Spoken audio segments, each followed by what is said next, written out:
Welcome back, everyone, to the Leverett Ball Show. And on this episode, I am joined by former Raiders and Browns defensive tackle Desmond Bryant. And Desmond, welcome. How are you today? I'm doing well. How are you, Leverett? Thank you for having me.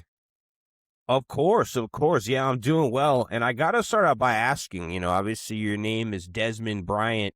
There's another Desmond Bryant who played in the NFL, usually goes by Des Bryant, the star Cowboys receiver. It's funny, you guys have the same name and you were in the same line of work. Do people confuse you guys sometimes? Oh, absolutely. There's quite a few Cowboys fans who were disappointed when they got home to show their child or whoever their spouse the picture of the Des Bryant that they met at the airport, and they had a picture of me instead of that guy.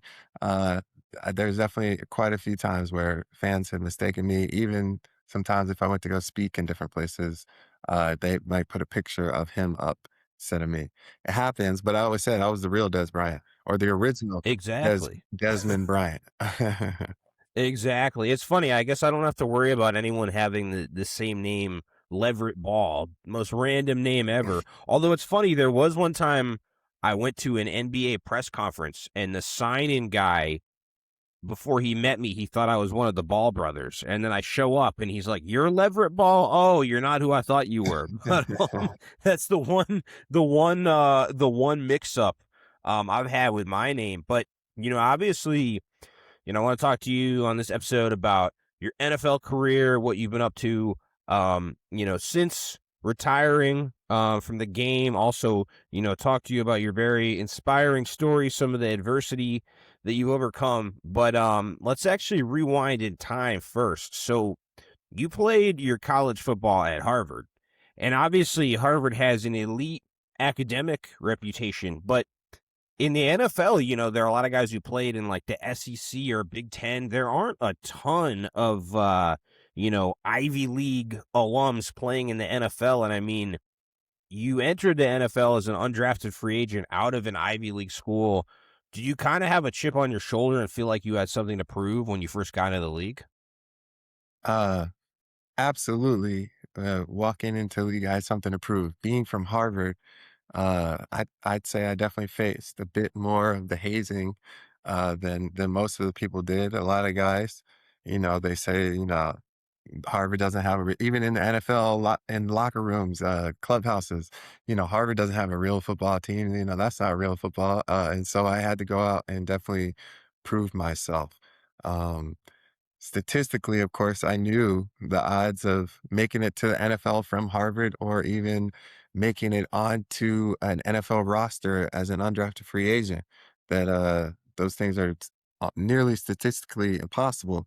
But I was never scared. I was never back down from any challenge. I was never fearful of anything like that. I knew that if I did the things that I needed to do, uh, the work would stand for itself. And so that's what I did and got the job done.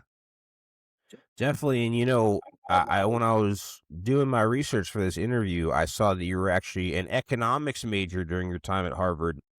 Fun fact, so my dad actually used to teach economics at Harvard. So when I was telling him about like some of my upcoming interview guests, I think he was most excited about the fact that you studied econ at Harvard and wanted to ask me all about that more than the fact that you actually played in the NFL. So this you might be my dad's favorite interview guest that I've ever talked to because of your college major. But what was your time at Harvard like? My time at Harvard. So first I'm gonna start with I actually did my upperclassman housing was Leverett House. So Leverett is Yes. not that unusual of a name, especially in those circles. I guess it makes sense that your father used to teach there. Um Yeah. my time at Harvard, I had football wise, I struggled quite heavily. I went to Harvard with a goal of going to the NFL and having C's across the board, and then just going to the NFL, and it wouldn't matter what my GPA was. As a student in Harvard, where everybody is trying to be the next Einstein, and I was putting out this what I thought was C level work, I set myself up for a lot of struggles in the classroom. I also struggled disciplinary things off the field. My time at Harvard was definitely tumultuous, but the time there was also great. There's a lot of fantastic people, some of the best people, some of the best relationships that I still have to this day have come from my time at Harvard. And so I definitely appreciated it. And was fortunate to be able to accomplish what I did. You know, like you said, it's not necessarily known as a football powerhouse. It wasn't then, and it isn't now. Although there's been a few guys that have trickled out. Uh, I wouldn't recommend if that is your goal to get the NFL. That I wouldn't recommend Harvard is the number one way to do that. For sure, there's a lot better ways to do that. For me, I had limited options coming out of high school, and so I knew that I wanted to be a phenomenal, have a phenomenal education regardless. And so that for me, that's why Harvard was a choice. Definitely. And, we won't talk about Harvard this whole interview, but the last comment I have on that, you said you stayed at Leverett House. It's funny because I went to college in the Boston area at a school called Curry College, but when I was going there, I did some part-time Uber driving. And I one time picked someone up at Harvard, and they called me and they said, I'm at a different dorm. You're at Leverett House. That's the wrong place. I'm like, no, I'm at your dorm. My name is Leverett, because they saw on the Uber app driver named Leverett, and they thought that meant that I had gone to Leverett House, and they're like, "Oh, my bad. Okay, see you in a minute." But yeah, I'm well aware of the Leverett House at at Harvard. That dorm is older than I am, so I can't lie and tell people it's named after me. But yeah, I'm familiar with the exact building you're referring to. But obviously, I mentioned entered the NFL as an undrafted free agent, with the Raiders, but then, you did well, and, you ended up getting a 5-year deal in free agency with the Browns. It was worth over $30 million with $15 million guaranteed. I mean, not a lot of guys who enter as undrafted free agents end up ever getting deals like that. And do you kind of feel as though at that point you had made it and you had established yourself? Yeah, coming into the NFL as an undrafted free agent, the work wasn't done. Of course, the first thing I needed to do was make it to the roster. But then once I made it to the roster, the work still wasn't done. I was still the lowest paid man on the team. The guys around me were making 10x or more the same for doing what I saw to be the same job. And so I knew that I was going to have to work my way up to that point. And I was really fortunate, after my first year at the Raiders, of course I did whatever needed to be done to get on the team, but, that following year, I really had a growth within the NFL, and it was because we had this coach come in, Mike Waffle. He came in from the Giants. He coached those Hall of Fame level defensive lines back in the day. And he came, he had a whole educational system as to how defensive line is supposed to be played. He came to me and he actually said, if you follow me and do what I say, you're going to make you rich beyond your wildest dreams. And, in my mind, there's no way you can make me that rich because, I've got some crazy dreams, but, I bought into the system and fortunately it worked out. And I was able to, again, get the job done. Definitely, definitely. And would you say also with the defensive line position, I mean, you're a defensive tackle, whether it's a D tackle, DN, I think one guy, one of the first mainstream celebrities as a defensive lineman was JJ Watt. Now, obviously, he was a DN, but do you think guys like him and, Michael Strahan, other guys like that, they kind of made playing D line flashier or sexier, and there were more, because in the past, people spent all their time paying attention to like franchise quarterbacks, but do you think over the years maybe D line has become more of a flashy, cool position? Absolutely. Absolutely. In the game of football, on the defense anyway, I think they're one of the flashiest players, if not the flashiest player. Because what they do can change the game. And I think about, Strahan was there, but I also think about OC on the other side, just going in and cleaning up sack after sack. And so, yeah, that is one of the, as a defensive lineman, especially, that's the most fun you can have when all your guys are out there running around getting sacks. And so that watching that on TV definitely helped make me be more convinced. I remember watching the Patriots versus the Giants and watching the D line play. Even though they were playing incredibly, I also thought to myself, that's something I can do. That looks fun. One and the two, that's something I can do. Even I'm here at Harvard watching from the dorm room, but I know I can do that at that level. And so it kind of motivated me, pushed me forward into again continuing down that path. Definitely, definitely. Well, and also as far as pass rush in the NFL goes, I mean, in recent years they've changed the rules about how rough you can be with quarterbacks, and they're more likely to call roughing the passer penalties. And it's funny because some NFL guys I've talked to have said that they like the new rules, that it keeps guys safe. There are other NFL guys I've talked to who say, those rules are bullshit. The NFL is becoming soft. I've heard a broad spectrum of opinions on that, but what are your thoughts on some of that? As someone who is a former pass rusher, you made your living hitting quarterbacks. What are your thoughts on some of the rules they have about how rough you could be with quarterbacks and how they've kind of tightened up the rules a little bit? To some degree, it makes sense. Some of the things that I used to be able to get away with, they definitely couldn't get away with now. But I remember, full suplex body slamming like Drew Brees onto his shoulder. Yeah, when you're investing the kind of money that they are into those guys, they don't want that to happen. It makes sense. Uh, but at the same time, I do think that they're softening the game in some ways. The amount of holding that these offensive linemen get away with these days is just absolutely egregious. Even over my time in the NFL, when I started, it was a completely different game, I would say, in terms of offensive holding by the time I ended. And, I understand I they're trying to change the game to kinda make it more exciting, I guess, and for more scoring points.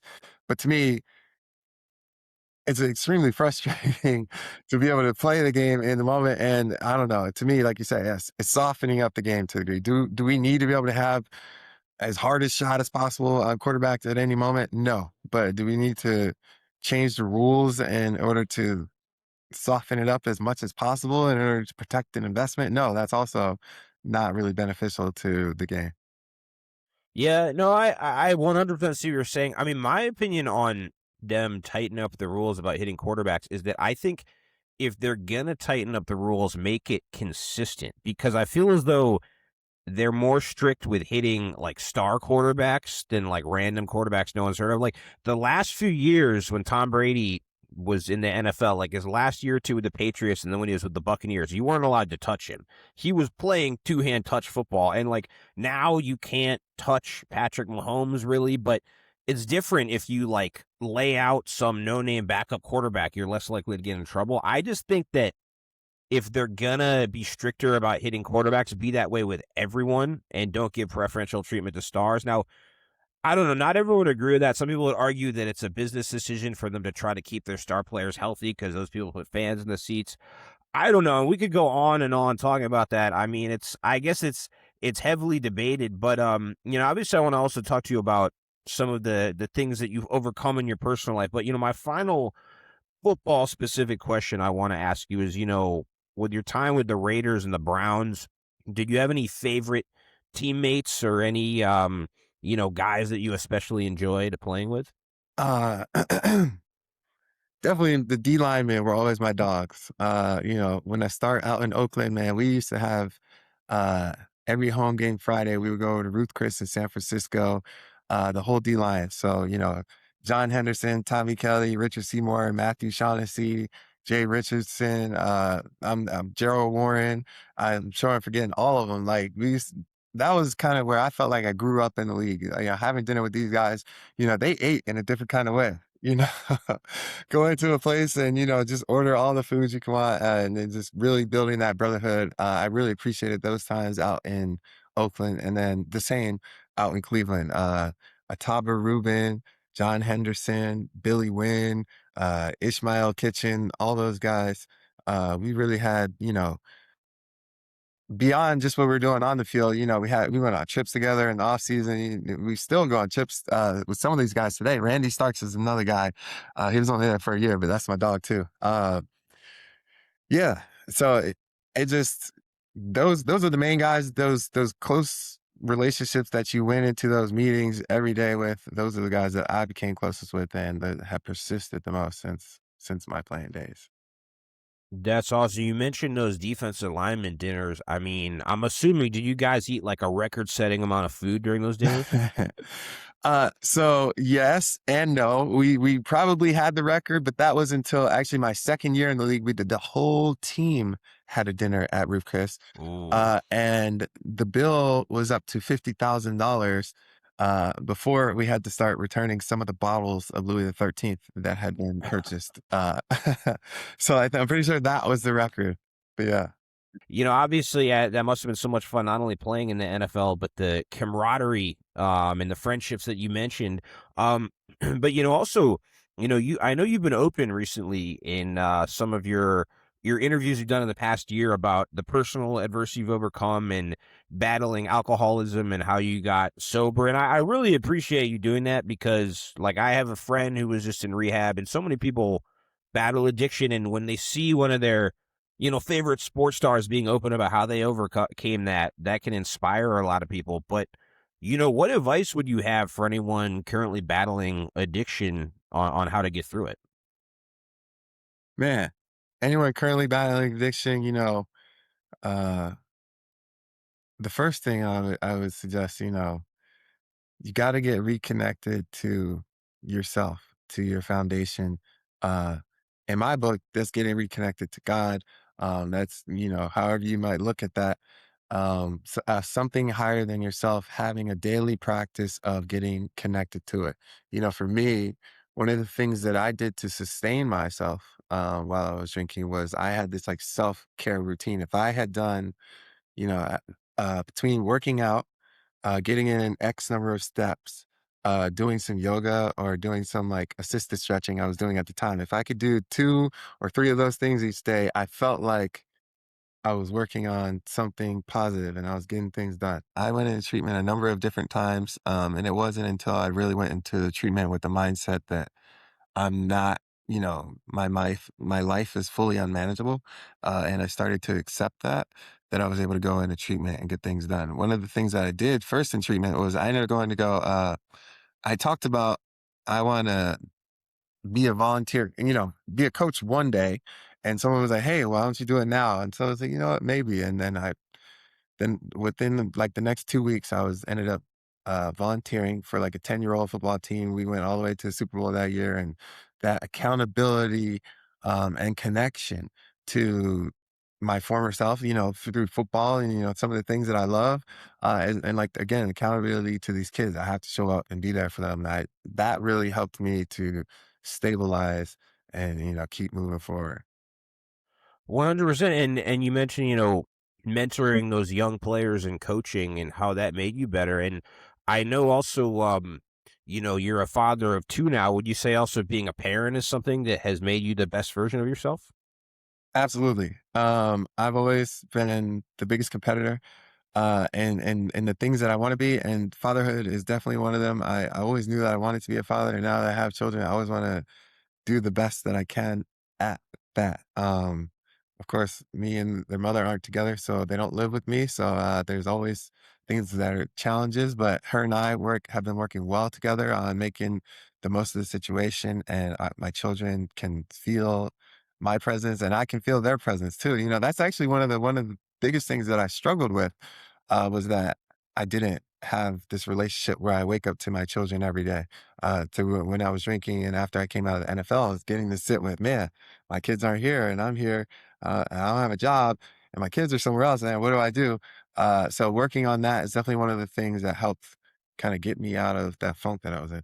So, something I found inspiring about your story was not only overcoming addiction, but overcoming public humiliation with the situation in 2013 when you had been drinking and you were arrested and people were reposting your drunken mugshot on the internet, and mocking you. And in a way, I was reminded of the Manti Te'o situation. I watched his documentary about how he got catfished and people were ruthlessly mocking him online.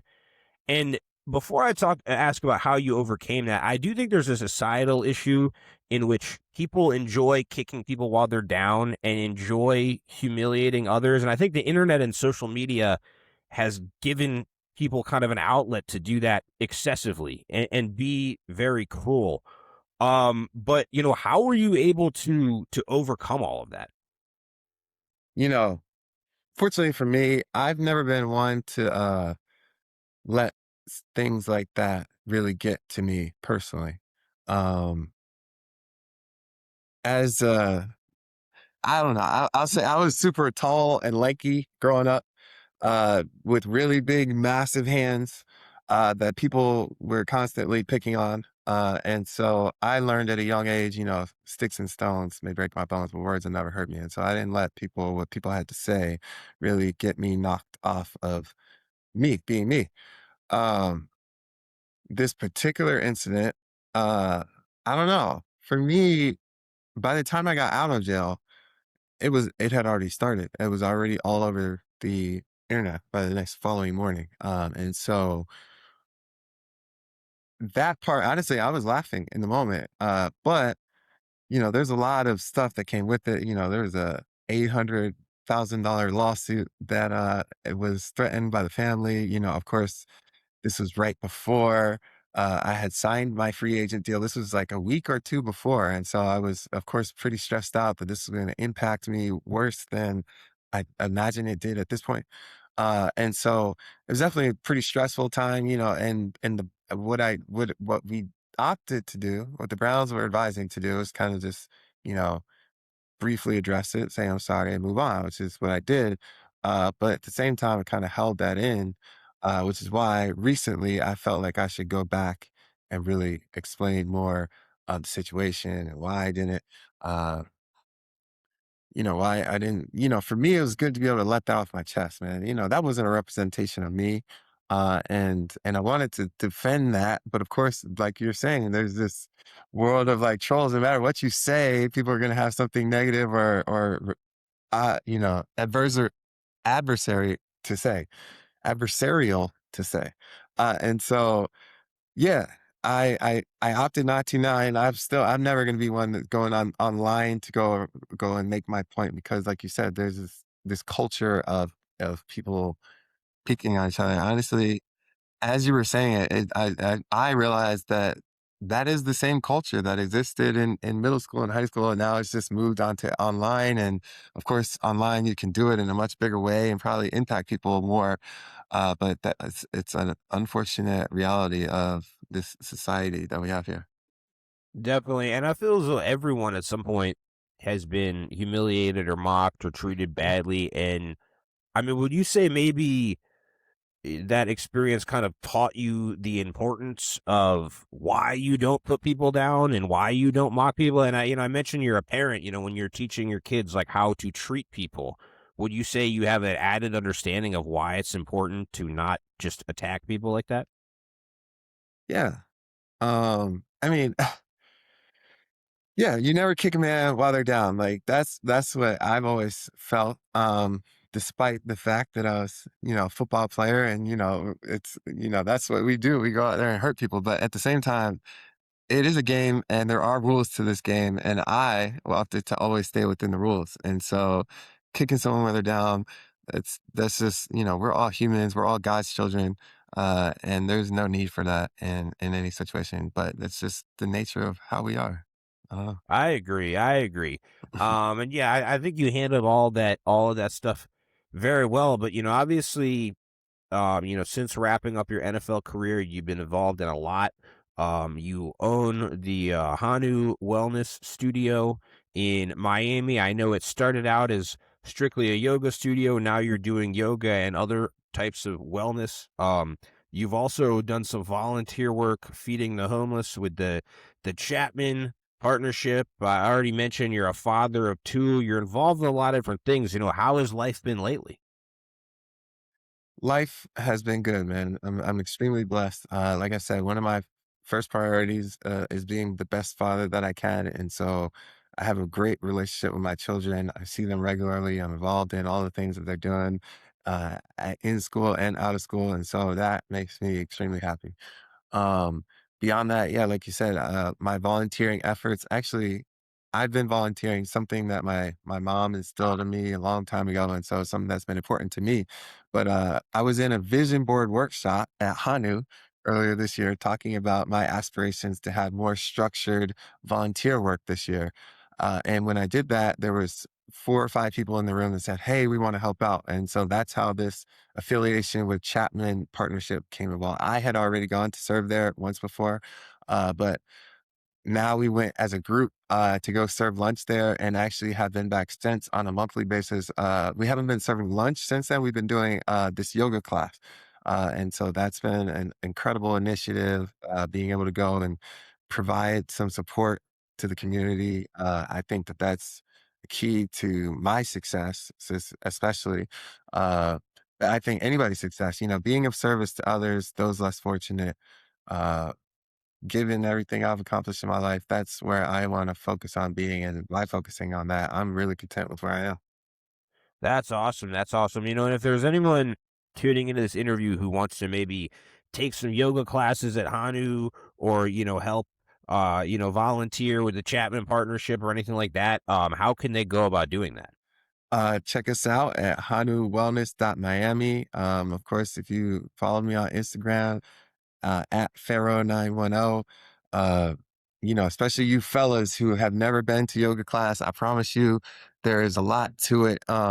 We didn't really get into this here, but beyond the physical components that you can get out of a yoga class, there's a spiritual, uh, the whole practice was really created 5,000 years ago as a spiritual path to help you get closer to the creator. And so I highly recommend it. It's a great workout. It's going to help your flexibility. It's going to help your resiliency, your range of motion, especially as former players, active players. I think it's an incredible workout that we're missing out on by us men are missing out on by not showing up more. And so that's my job to kind of tell them that's where I'm going.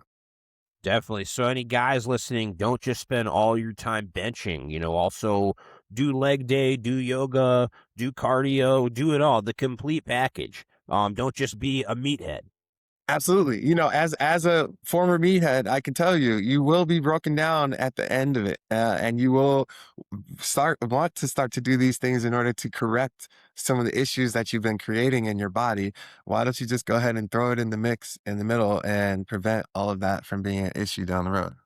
It's smart advice, smart advice. Yes, sir. And definitely good for people's long-term health. I think probably, doing some of those things that you mentioned. But, also before we wrap things up for any, you know, big fans of yours or people who want to keep up with what you're doing, what are your handles that people can follow you at on social media? Yeah, at Pharaoh910 on Instagram. At Hanu Yoga Miami is the studio. And then I'm on Facebook, Desmond Bryant. You can find me. I'm not impossible to find. Please reach out. Anybody interested in doing yoga? Uh, we are actually in a transitional time. We got some new management, including a new business consultant helping me out over at Hanu. And so you can expect to see a lot of really cool and interesting things coming out of our page here in the near future. So yeah, stay tuned. That's awesome. Definitely everyone stay tuned. But, Desmond, it's been great, having you on the podcast. And for everyone listening, that was stud athlete and Harvard scholar Desmond Bryant. You've been listening to the Leverett Ball Show.